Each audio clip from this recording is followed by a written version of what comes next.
भरा हुआ है और एक नया क्षेत्र और खुला है और वो है ग्रीन जॉब्स का। ये बजट तत्कालीन आवश्यकताओं का भी समाधान करता है और देश के युवाओं के उज्जवल भविष्य को भी सुनिश्चित करता है।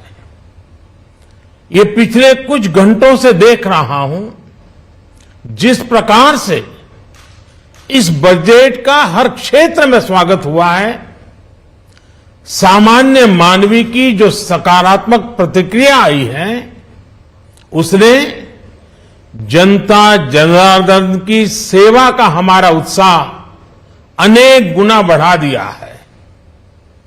जीवन के हर क्षेत्र में आधुनिकता आए, टेक्नोलॉजी आए, जैसे किसान ड्रोन हो, वंदे भारत ट्रेन हो, डिजिटल करेंसी हो, बैंकिंग के क्षेत्र में डिजिटल यूनिट्स हो, 5G सर्विसेज का रोल आउट हो, नेशनल हेल्थ के लिए डिजिटल इकोसिस्टम हो। इनका लाभ हमारे युवा, हमारे मध्यम वर्ग, गरीब, दलित, पिछड़े, ये सभी वर्गों को मिलेगा। इस बजट का एक महत्वपूर्ण पहलू है गरीब का कल्याण। हर गरीब के पास पक्का घर हो, नल से जल आता हो, उसके पास शौचालय हो, गैस की सुविधा हो, इन सभी पर विशेष ध्यान दिया गया है। इसके साथ ही आधुनिक इंटरनेट कनेक्टिविटी पर भी उतना ही जोर है। जो भारत के पहाड़ी क्षेत्र हैं, हिमालय का पूरा पट्टा, जहां जीवन आसान बने, वहां से पलायन ना हो, इसे ध्यान में रखते हुए भी नई घोषणा की गई है। हिमाचल, उत्तराखंड, जम्मू कश्मीर, नॉर्थ ईस्ट ऐसे क्षेत्रों के लिए पहली बार देश में पर्वतमाला योजना शुरू की जा रही है।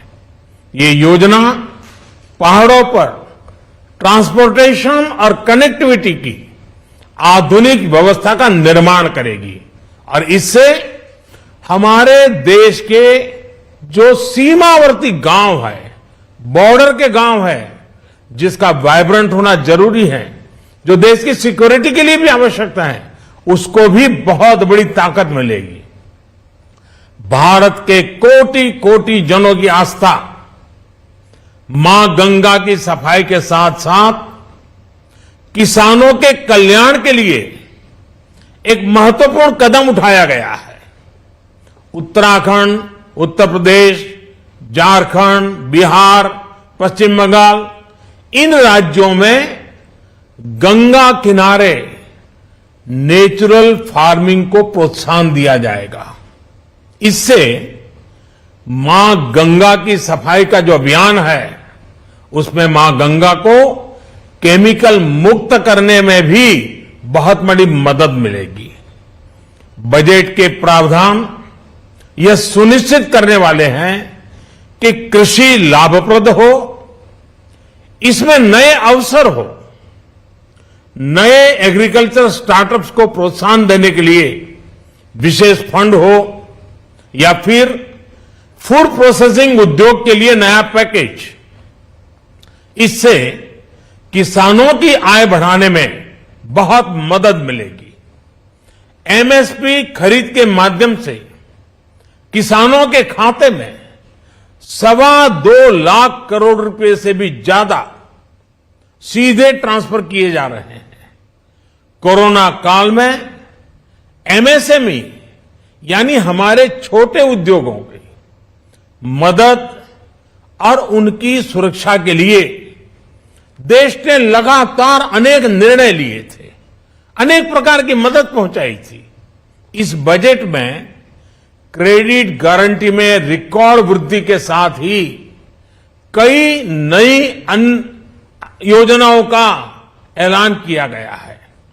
डिफेंस के कैपिटल बजट का 68% डोमेस्टिक इंडस्ट्री को रिजर्व करने का भी बड़ा लाभ भारत के एमएसएमई सेक्टर को मिलेगा।